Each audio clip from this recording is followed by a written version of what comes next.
Assalamualaikum warahmatullahi wabarakatuh. Perkenalkan, saya Debbie Rama Vijaita Tobing. Di sini saya akan membedah buku berjudul Interpersonal Skill karya An Ubaidi.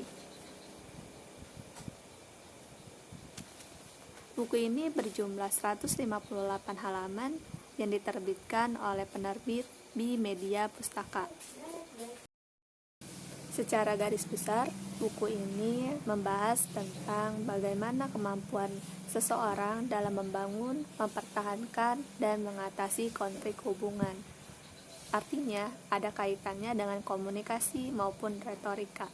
Sebelum ke ranah komunikasi ataupun retorika, saya akan sedikit menjelaskan bagaimana kemampuan seseorang dalam komunikasi. Hal ini terdapat dalam buku An Ubaidi bahwa seseorang dapat menghangatkan suatu komunikasi tetapi ia tidak bisa mempertahankan komunikasi.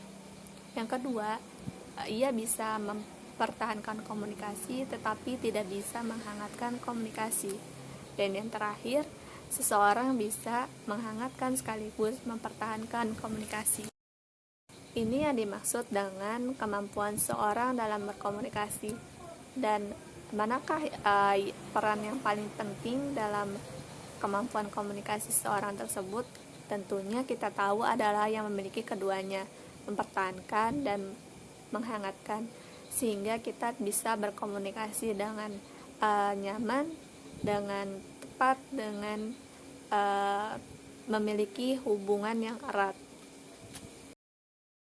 Selanjutnya yaitu pengertian daripada komunikasi.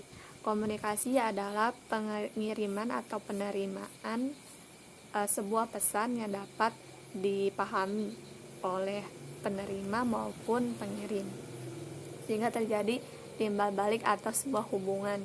Nah, di situ terjadinya komunikasi.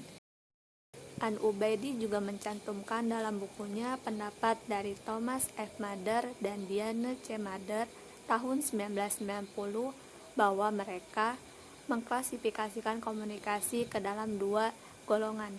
Yang pertama yaitu komunikasi impersonal dan yang kedua komunikasi interpersonal. Komunikasi impersonal di mana masing-masing seseorang bisa memahami satu sama lain, tetapi mereka tidak ada keterikatan dalam emosi. Contohnya apa? Ketika kita berjalan di luar rumah dan kita menemukan seorang yang terjatuh, maka kita memiliki dorongan untuk membantunya karena beliau pasti membutuhkan pertolongan, walaupun di situ kita tidak mengenali siapa dia. Yang kedua yaitu komunikasi interpersonal, di mana masing-masing seorang bisa saling memahami keterikatan emosi dan juga bisa menjalin suatu komitmen dalam hubungan.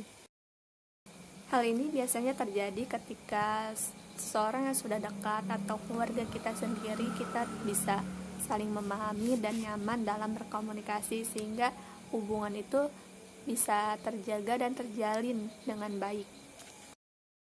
Selanjutnya, apa peran daripada komunikasi? Di sini saya akan sedikit menjelaskan komunikasi dalam karir manusia atau karir seseorang. Dari berbagai studi membuktikan bahwa kemampuan seorang dalam berkarir itu sangat erat dengan interaksi, relasi, dan integrasi. Di mana interaksi menjadi hal yang pertama dalam karir seorang. Karena komunikasi itu atau interaksi itu memang sangat berguna untuk menjalin suatu hubungan, entah dia bersama teman kerjanya, entah ia bersama dengan atasan ataupun bawahannya. Yang terakhir, dapat saya ambil simpulan bahwa komunikasi adalah solusi paling penting untuk menyelesaikan masalah. Karena di sini saya mendapat kutipan, maksud yang baik jika diutarakan dengan cara yang tidak baik, maka akan bisa menimbulkan kegentingan atau masalah. Maka dari itu, perlu adanya kita memperhatikan bagaimana komunikasi yang baik, bagaimana komunikasi yang dapat mempertahankan, bagaimana komunikasi yang dapat menghangatkan, sehingga kita menjadi seorang yang dapat mengkomunikasikan sesuatu dengan baik, dengan benar, dan yang satu lagi dengan model komunikasi asertif menurut Connie Podesta. Demikian saya membedah buku tentang interpersonal skill karya An Ubaidi. Insya Allah sangat bermanfaat karena di sini terdapat langkah-langkah yang dapat kita ikuti dalam mempraktikkan suatu komunikasi dan kehidupan sehari-hari. Sekian dari saya. Wassalamualaikum warahmatullahi wabarakatuh.